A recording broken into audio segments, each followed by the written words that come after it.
그 이사야서 이제 6장은 이제 이사야 선지자가 이 부름을 받는, 즉 하나님의 그런 종으로 부름을 받는 그 내용 자체가 담겨져 있는데, 사실은 내용은 서로 좀 참담한 내용이에요.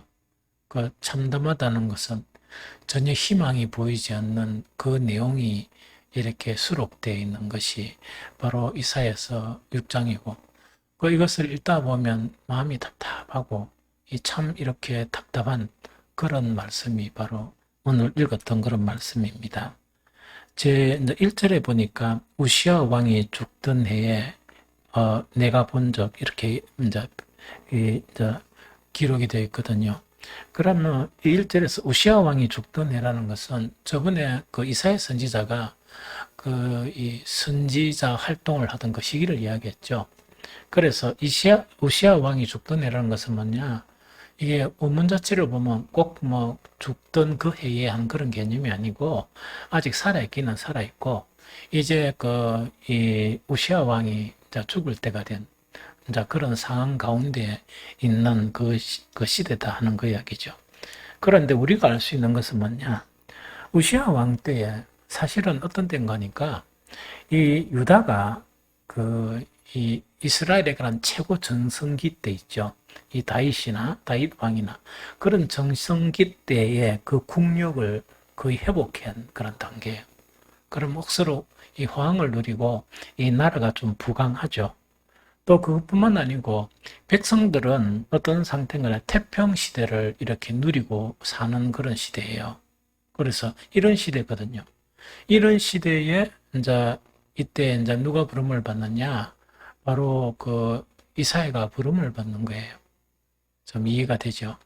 그런데 어떻게 부름을 받는가 하니까 이런 부분이에요.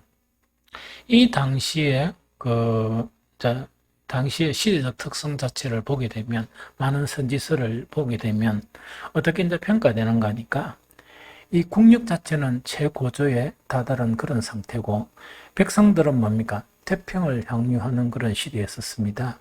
그래서 외적인 번영이 있었고, 그 다음에 뭔가니까 어떤 종교적인 행사 있죠. 그 당시에 종교적인 행사라는 것은 제사나 그 절기를 지내는 거다 이런 거예요.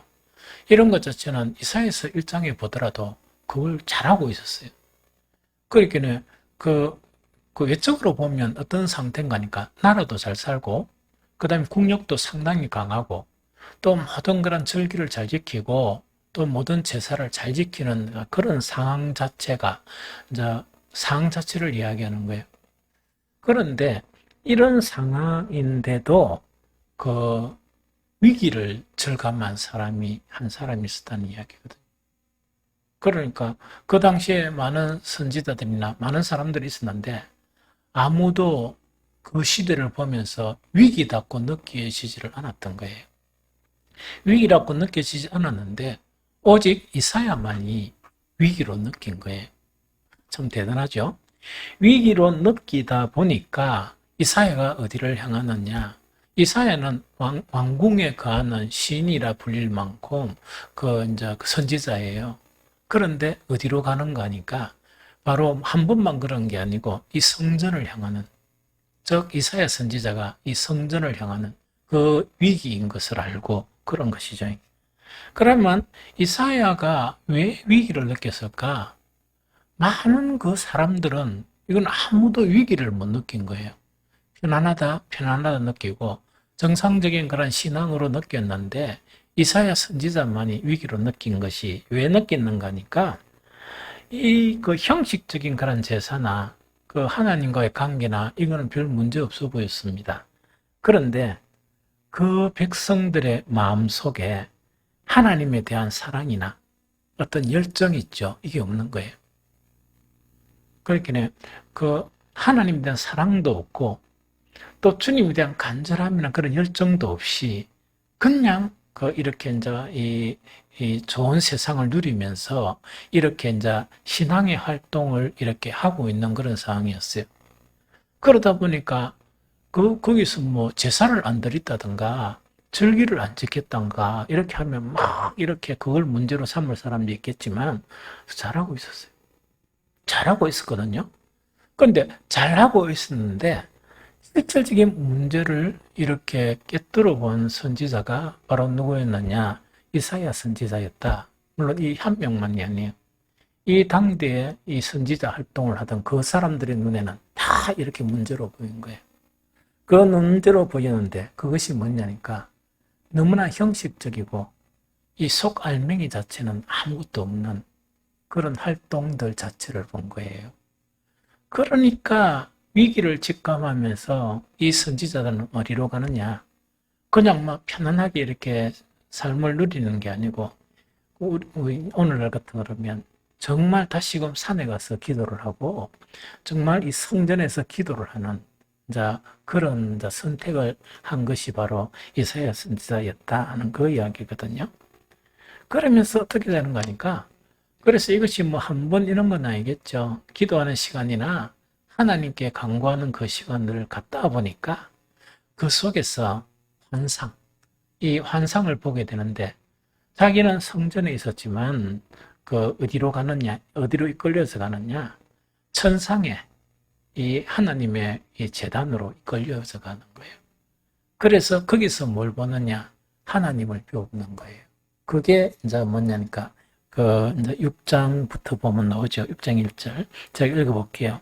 우시아 왕이 죽던 해에 내가 본 적 주께서 높이 들린 보좌에 앉으셨는데 그의 옷자락은 성전에 가득하였고 이게 뭐냐니까 이 땅의 성전에서 그런 게 아니고 기도하는 중에 이제 이끌려서 간 거예요. 이 무슨 말인지 알겠죠? 그래서 그 이끌려져 가면서 이제 그 하나님을 이제 보게 된다 하는 그 이야기죠. 그러면서 저 어떤 간에 그 중간 내용은 우리 계시록에 있던 내용하고 유사해요. 그러니까 그 성전의 모습이나 이런 것들이 유사한데 다시금 이거는 생략을 하고 이제 그때 그 이사야가 이제 거기서 여러 가지 과정을 거치면서 뭐 성결의 그런 과정도 거쳐요. 이 거치면서 하나님의 음성을 듣게 되고 이사야가 그 음성에 대답을 하게 되는 거예요. 그게 이사야서 6장 8절이에요. 우리 다시 한번 읽어볼까요? 시작. 내가 또 주의 목소리를 들으니 주께서 이르시되 내가 누구를 보내며 누가 우리를 위하여 갈고 하시니 그때 내가 이르되 내가 여기 있나이다. 나를 보내소서 하였더니 자 이때 이제 하나님께 음성을 듣는 거예요. 어떤 음성인 거니까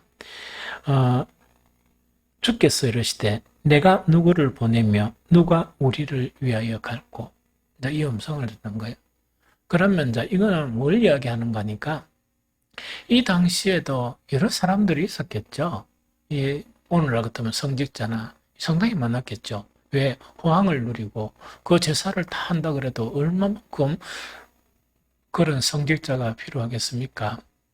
그런데 그 하나님께서는 참 쓸만한 사람을 발견하지 못하는 참 그 많은 사람들이 있었는데도 불구하고 진정으로 하나님께서 사용할 만한 그 사람을 하나님은 발견하지 못한 거예요. 그러다 보니까 그 하나님의 음성이 이제 내가 누구를 보내며 또 누가 우리를 위하여 갈고 이런 식으로 한탄하시는 그 음성을 듣게 됩니다.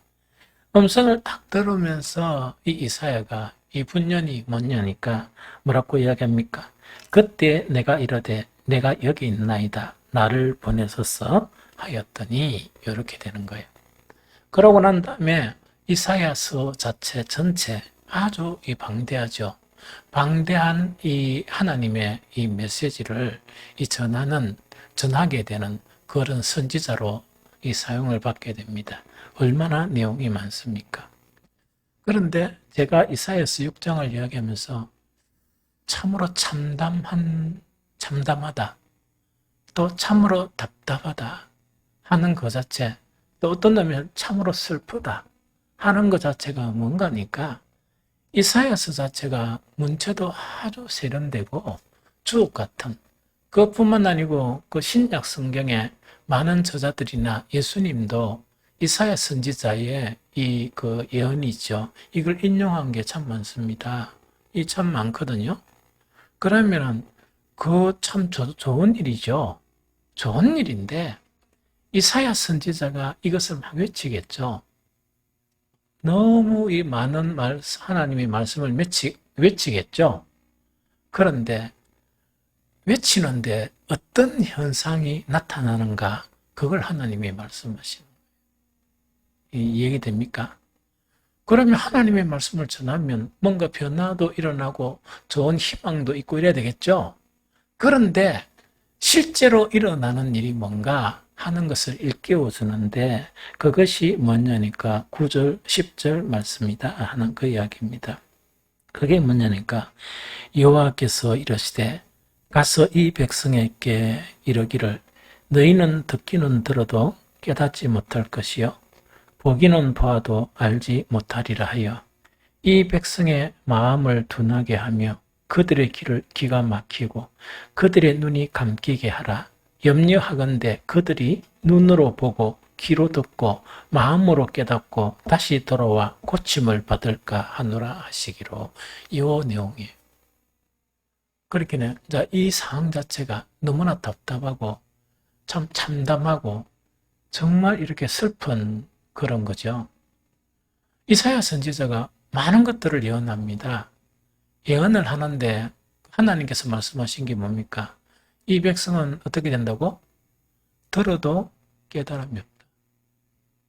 들어도 전혀 깨달음이 없고 봐도 무엇인지 알지 못한다 하는 그 이야기거든요. 백성의 마음이 둔하게 하는 것은 이거는 뭐 이사야가 이렇게 한다는 게 아니고 앞으로 이사야가 만날 그런 상황 자체를 이야기하는 거예요.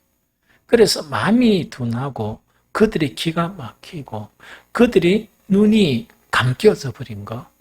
그러면서 어떻게 하는 거니까 이사야 선지자를 통해서 이 하나님이 메시지를 전하지만 하나님의 마음은 어떤 마음입니까? 요 민족들은 혹시 이사야 선지자의 말씀을 들으면 회개할 수도 있겠죠. 회개하고 막 주님 앞에 손 들고 올 수도 있겠죠. 그런 일이 일어나지 않는다는 그 이야기. 그러면 이거는 뭘 이야기한 거니까 이사야 선지자를 일으켜 세워가지고 어떻게 하는 거니까 예언을 하는데 하나님은 이미 마음을 작정을 하셨는데 그 작정된 마음이 뭡니까? 하나님의 육이 버렸다는 이야기. 버렸다는 이야기거든요. 참 참담하죠. 그래서 그 뒤에 이사야 선지자 이래 가지고 이 백수십 년 후에 결국은 어떻게 되는가? 유다 자체가 많은 선지자들이 예언을 하고 하나님의 말씀을 전하는데도 불구하고 뭔 말인지도 모르고 깨닫지도 못하고 여러 징조를 보이는데도 그 징조를 알지 못하고 다 망해버렸다 하는 그 이야기입니다. 그런데 다 망한 건 아니고 살아남은 게 있는데 살아남은 사람들이 있는데 이게 수치로 보면 10분의 1, 10분의 1, 13절에 되어 있죠. 그런데 꼭 이 수치로 10분의 1이 아니고 누가 살아남느냐? 자, 그루터기라 그래가지고 이게 뭡니까? 이스라엘의 남은 자, 즉 인내로서 믿음을 지킨 자만이 살아남고 나머지는 다 죽게 된다 하는 그것 자체가 6장에서 이야기하는 그 하나님께서 말씀하시는 그 뒤에 추억 같고 여러 가지 하나님의 말씀을 전하는데도 불구하고 그 이사야 선지자가 막 이렇게 전하고 해도 이거는 뭐냐니까 바로 뭐라고요? 다 의미가 없다. 왜? 하나님은 그 백성을 버리기로 이미 작정을 하셨다 하는 그 이야기거든요. 그런데 참 이제 우리가 눈여겨봐야 될 거는요. 방금 이제 이사야 선지자한테 이야기한 이거 있죠. 여호와께서 이르시되 가서 이 백성에게 이르기를 너희는 듣기는 들어도 깨닫지 못할 것이요 보기는 보아도 알지 못하리라. 이 백성의 마음이 둔하여 하며 이런 거 있죠. 이걸 갖다가 신약 시대 요대로 인용을 하는 거예요. 누가요? 예수님께서 인용을 하시고 또 누가 인용을 합니까? 바울이 인용을 해요. 예수님도 인용을 하고 바울도 인용을 해요. 좀 이해가 됩니까? 그걸 갖다가 이걸 갖다 같이 인용을 하는 거예요. 예수님의 인용은 어떤 때 인용하는 거니까 이걸 이야기합니다. 예수님 인용한 거는 딱 한 가지 이 교훈을 전할 때 인용을 합니다. 그게 뭔가니까 그 하나님이 말씀이 떨어지는데 어디에 떨어진단 말입니까? 우리 사람의 마음밭에 떨어지죠. 그 마음밭이 여러 마음밭이 있다 이야기죠. 그래서 어떤 마음밭은 말씀을 들어가지도 못하고 이 사탄이 말씀을 집어먹는다 이야기죠. 그러니까 예수님이 전하는 말씀은 생명의 말씀이거든. 생명의 말씀인데 대부분의 사람들에게 뭐냐? 그 말씀이 깃전에도 들어가기 전에 신비에 떨어지기 전에 누가요? 마귀가 달람 이렇게 삼켜 먹어버린다는 이야기. 그러면 예수님은 정말 그 이 인생의 죄를 위해서 십자가를 지시고 말씀을 통해서 이 사람들을 살리려고 이렇게 이 생명의 말씀을 전하는데 이렇게 날름 이렇게 삼겨버리고 또 어떤 마음이 있습니까? 뭐 길가도 있고 그다음 가시밭도 있고 돌짝도 있잖아요. 그 대부분은 뭐냐니까 가장 핵심적인 것은 뭐냐? 정말 이 주님을 믿는 믿음이 생기더라도 환란이 일어나면 거기에 또 넘어지는 것을 비유로 또 하는 거예요. 그래서 천국 말씀, 생명의 말씀도 의미가 없어지는 그걸 똑같은 내용을 이야기하는 거예요. 그런데 가장 핵심적인 것은 뭐냐? 재리의 유혹과 이생의 염려. 재리의 유혹과 이생의 염려라는 것은 뭘 이야기하는 거니까 돈 버는데 정신이 팔려버린다. 예수님이 가르친 거는 일용할 양식, 예수님의 기도에서 일용할 양식을 구하면 되고 가만히 생각해 보면 일용할 양식이 있으면 행복할 수 있거든요. 행복할 수 있거든요. 그런데 일용할 양식을 거부한단 말이야. 이 거부를 해버리는 거야. 거부를 해버리면서 뭔가니까 재산을 축적하고 돈을 쌓아가고 이런 데 혈안이 되어 있는 거예요. 그래서 만약에 예수님이 가르친 일용할 양식 자체 말씀이 우리에게 이렇게 임하게 되죠. 그러면 우리 인생 사는데 그렇게 걱정하고 그렇게 아웅다웅하고 이럴 필요가 싸울 필요도 없거든요. 왜냐니까 대한민국은 우리 믿음의 조상들이 피를 흘리고 정말 철회하고 산기도 하면서 이 나라를 복된 나라로 만들었습니다. 우리가 어떻게 하는 건 잘 모르겠어. 우리도 우리 손자들한테 복된 나라라고 이렇게 그것 때문에 우리가 복받았다 이렇게 평가받을란지는 모르겠어. 그건 우리가 죽고 난 다음에 알겠지. 그러나 이 땅에 복음이 들어오면서 그분들은 그래 살았습니다. 그래 삶으로 이 땅에 복된 나라가 되어가지고 성경의 말세에 나타나는 온갖 저주, 빈곤 이거는 우리나라에 없습니다.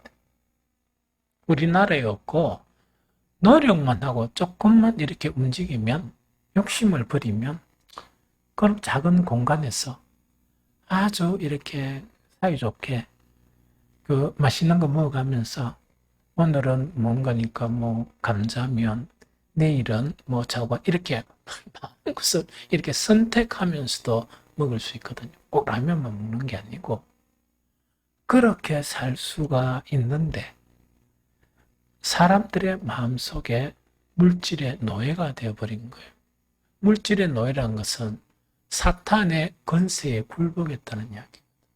왜? 사탄이 이 세상의 주권자가 되면 거기는 굴복해버리는 거야. 그런데 입은 주여 하지만 내 온 마음이 거기에 지배를 당해버리는 거예요. 그러면 생명의 말씀이 그 마음에 들어가야 되는데 들어가겠습니까? 못 들어가겠습니까? 못 들어가.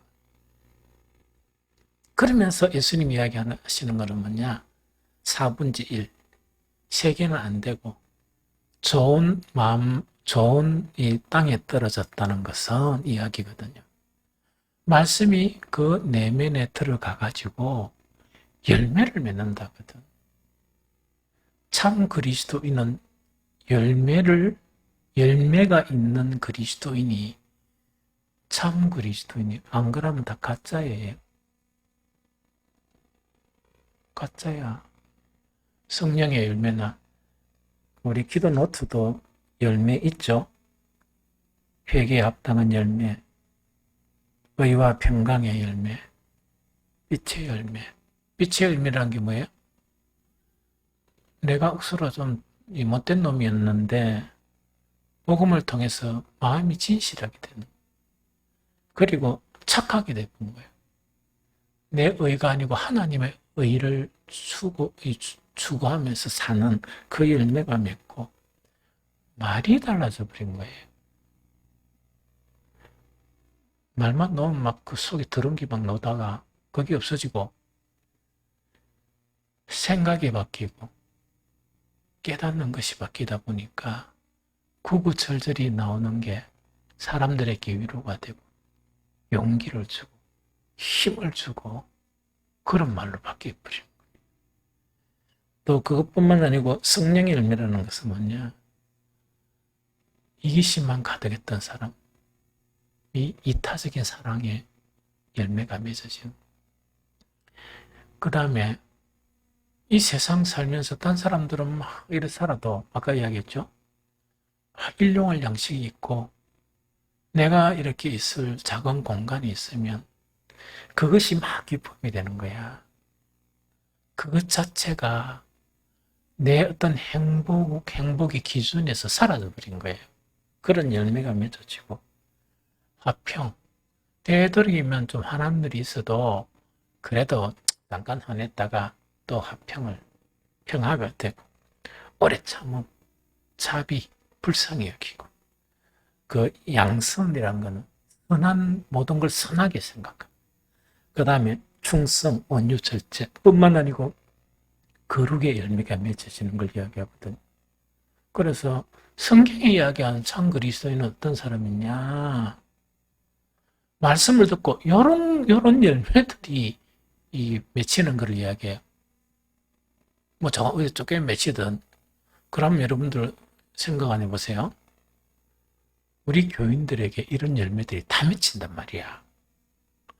어른들이 이걸 맺히니까 아들도 맺히는 거야. 나가 더군데 뭐 차전돈이 이렇게 전도할 필요가 있겠습니까? 필요 없겠습니까? 필요 없어요. 왜냐니까 교회가 크든 작든 이런 식으로 세워지면 사람들은 와요. 왜? 세상 살아보니까 힘드니까 뭔가를 의지할 거거든요. 그러면 사람들을 또 보니까 세상에 사람들이 막 부닥끼고 싸우고 그것 때문에 힘들어하고는 그게 아니고 너무 자유롭거든요. 너무 자유로우면서 진짜 어떤 천국에 사는 것처럼 다 그래 살거든. 그러면은 다시 오고 싶을까요? 오기 싫을까요? 그런데 가만히 보니까 뭐 기도하는 거나 예배 드리는 거는 막 일하면서 뭐 이렇게 사면서 가만히 보니까 이게 뭐 세상이나 지나 똑같거든. 누가 오겠어요? 그렇게 이게 이야기라. 이게 무슨 말 알겠죠? 그래서 이제 그 예수님이 이 비유로 듣는데 생명의 말씀하고 사람하고 이 관계를 설명하면서 뭐라고 말씀하시는 거니까 마태복음 13장 13절에 그러므로 내가 그들에게 비유로 말하는 것은 그들이 보아도 보지 못하며 들어도 듣지 못하며 깨닫지 못함이니라. 이사야의 예언이 그들에게 이루어졌으니 일러서되 너희가 듣기는 들어도 깨닫지 못할 것이요 보기는 보아도 알지 못하리라. 답답하죠? 만약에 이런 시대에 어떤 목사가 이렇게 그 주님 앞에 이 말씀을 구하면서 이 설교를 하는데, 설교를 딱 하는데 이렇게 보니까, 좀 영적으로 보니까 듣기는 들어도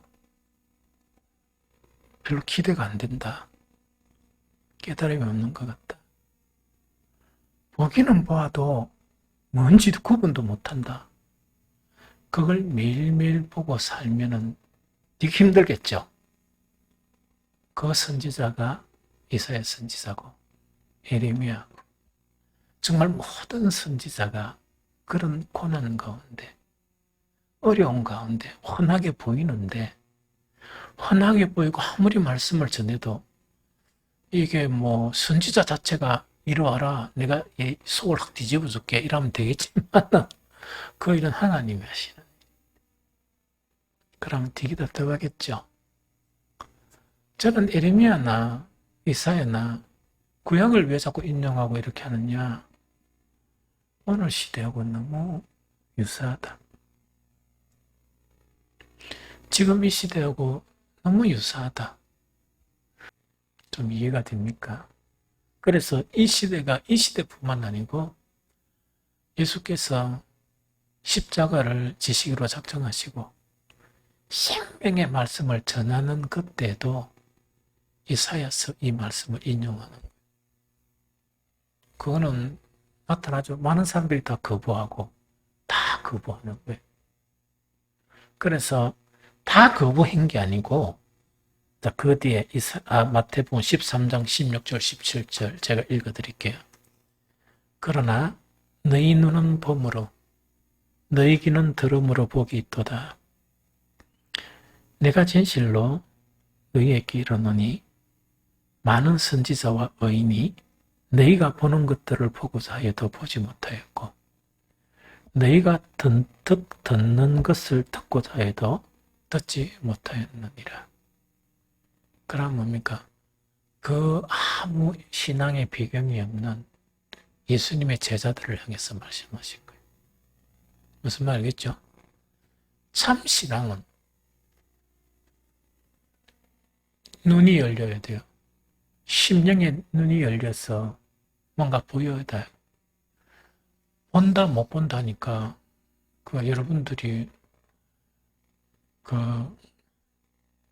코로나 바이러스가 있죠? 있는데 이제 세상 사람들이 막 이렇게 저렇게 하다 아무 관계 없습니다. 그리스도인들은 이 모든 이 주권이 누구한테 있다고 생각해야 됩니까? 하나님이잖아.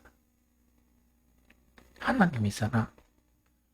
그러면 말만 하나님 이래 보면 안 되고, 하나님께서 왜 이런 일을 계획하셨을까 하면서 교회를 성찰하고 자기를 성찰해야 되잖아. 말만 뭐 주님이 주권이시고 맨날 그 말을 해봐야 뭐합니까? 가짜인데. 진짜 그 이야기 같으면 자기를 살펴야 되잖아. 자기를 살피고 어느 날 교회를 살펴야 되잖아. 근데 뭐 이래 몇 번 이야기하다가 지쳐가지고 이야기를 못한 게 뭐냐? 코로나 터지고 난 다음에 이 일의 주도권은 하나님께 있다. 내가 분명히 이야기했잖아요. 교회 문을 닫게 한 것도 하나님의 주도권 안에 있는 것이다. 분명히 이야기했죠. 지금 변종이 일어나거든요.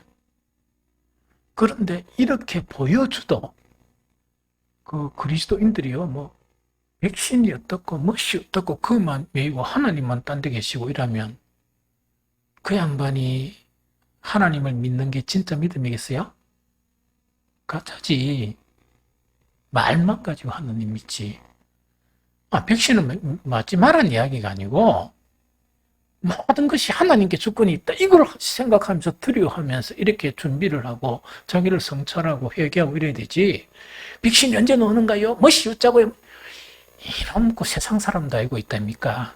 교회 되면은 장로들이, 그럼 안수집사들이, 권사들이 그 이야기하고 있으면 하나님께서 왜 되겠습니까? 치다보겠습니까? 얼굴 돌려보겠습니까? 우리가 하나님이라고 하면 그 꼴 보고 있겠어요? 얼굴 돌려버리지. 그러니까 아무리 보여줘도 모르는 거예요. 지금 전 세계적으로 어떤 일이 벌어지는지 압니까? 어떤 일이 벌어지는 거니까, 물론 어떤 목사님들이 이걸 이렇게 이야기해. 그 뭐라노, 뭐라노, 그 뭐라 그러지?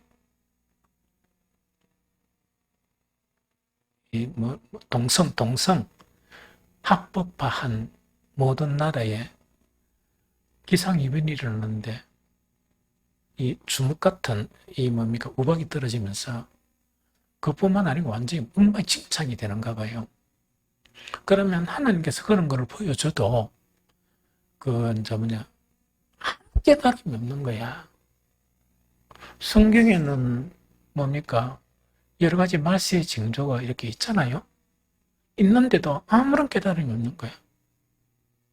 아무런 깨달음이 없고 그냥 그대로 산단 말이야. 그런 것들을 보면서 그 말씀하신 것이 말씀이에요. 그러나 다 그렇지 않고 참 믿음의 사람들은 어떤다고? 말씀을 받아들이고 그 사람들이 복이 있는 사람이다. 이렇게 지금 이야기하는 거예요. 바울에도 마찬가지입니다. 바울이 복음을 전하면서 사도행전이나 심지어 자기의 동족인 유대인들한테 이야기하면서 그때 유대교가 있었단 말이에요.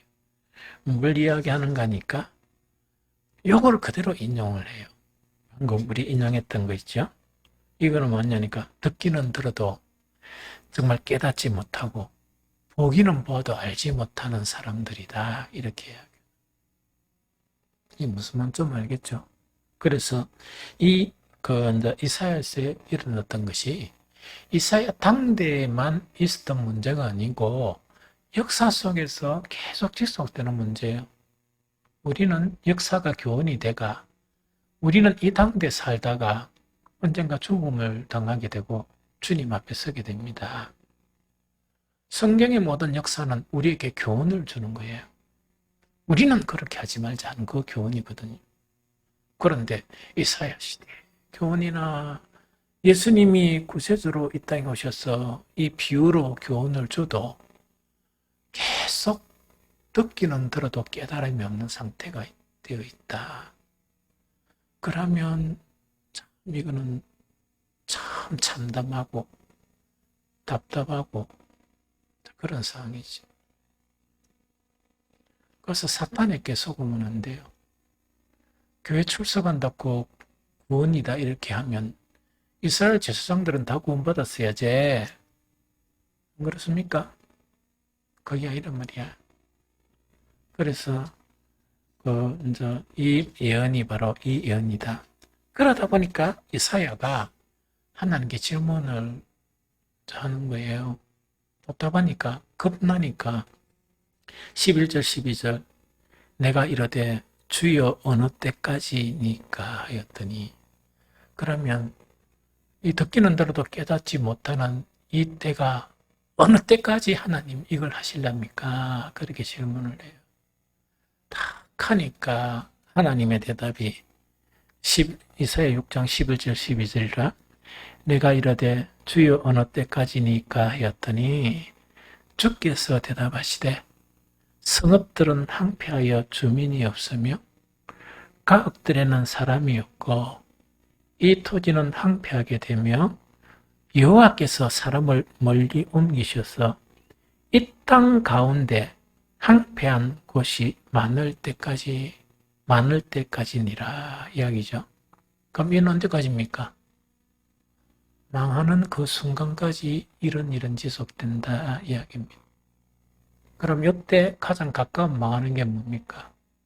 바벨론에 의해서 예루살렘 성전이 무너지고 이스라엘이 항폐가 되고 많은 사람들이 칼에 죽임을 당하고 많은 사람들이 포로로 끌려가고 살아남은 사람들은 뭡니까? 뿔뿔이 흩어져서 외국에 흩어져 가지고 살아가게 되는 그때까지 일은 일어난다 하는 그 이야기입니다. 멀리 보면 어떤 거냐? 예수님이 오실 때 요한계시록에 일어나는 대환란이 있죠.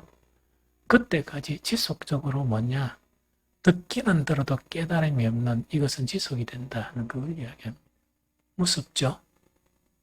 무섭죠? 끔찍하죠? 그러면서 살아남은 사람은 누구냐? 다 망하느냐? 그게 아니라 이사야 6장 13절에 그 중에 10분의 1이 아직 남아있을지라도 이것도 황폐하게 될 것이나 밤나무와 상수리 나무가 배임을 당하여도 그 그루터기는 남아있는 것 같이 거룩한 씨가 이 땅에 그루터기니라 하시더라 이야기죠. 요거를 현대 번역에 참 좀 잘 되어 있어요. 이렇게 해석하면 돼요, 이게. 그러나 10분의 1은 살아남을 것이다.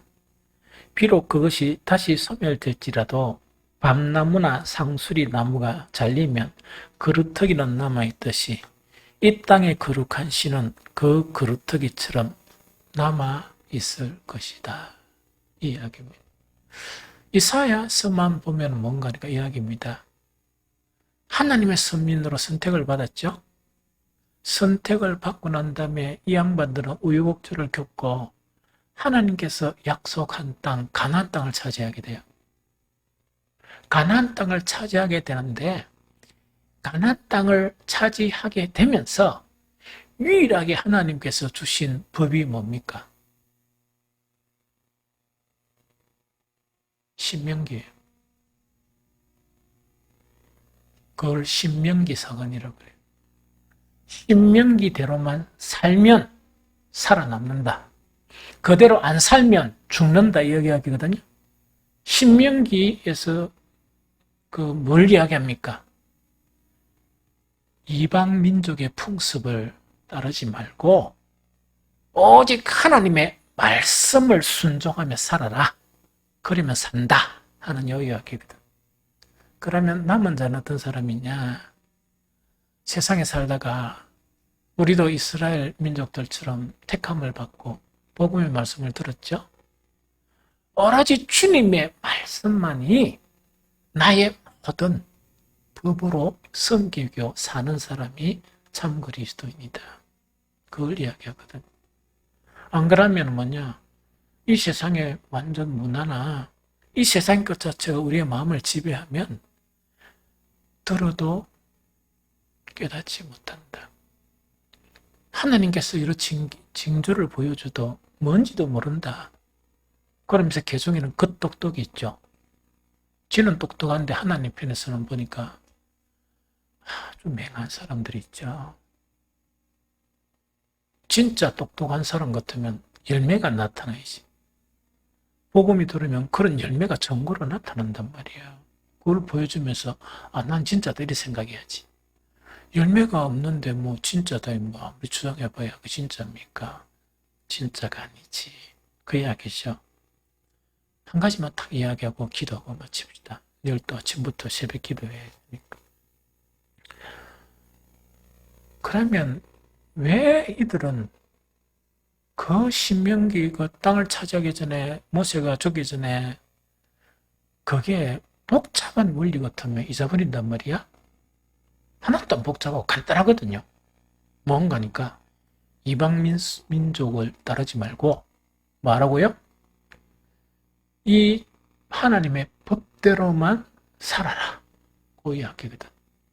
그러면 너희가 그곳에서 복되게 살고 너는 나의 백성이 되고 나는 너의 하나님이 될 것이다. 이야기거든. 그런데 10분의 9가 어떻게 살았느냐? 하나님의 말씀대로 안 살고 이제 뭐만 했는가? 제사만 지냈는 거야. 짐승만 잡고 계속 갖다 주고 제사만 지내고 절기 있으면 그 참석하고 뭐 할렐루야 계속 있다 아닙니까? 이래만 하고 나머지 사는 건 어떻게 살았다고? 원주민처럼 살았다. 그러면 그것이 자기의 마음속에 지배하니까 생명의 말씀이 들어갑니까? 안 들어갑니까? 힘기지. 깨달음이 없죠. 그럼 예수님은 그것을 뭐라고 하는가? 재리의 유혹과 이생의 음료. 그걸 이야기하는 거예요. 그것 자체가 있으면 아무리 말씀을 들어도 듣기는 들어도 깨닫지 못합니다. 또 말씀을 아무리 들어도 열매라는 게 있어야 되는데 주님 이래 보여줘야 되는데 이는 세상 사람이 생각하는 거랑 똑같은 썩어질 것만 이래 생각하는 그래서 보니까 문제가 됐지. 이해가 됩니까? 그래서 크게 두 가지 문제가 있어요. 한 가지 문제는 뭐냐니까 이들에게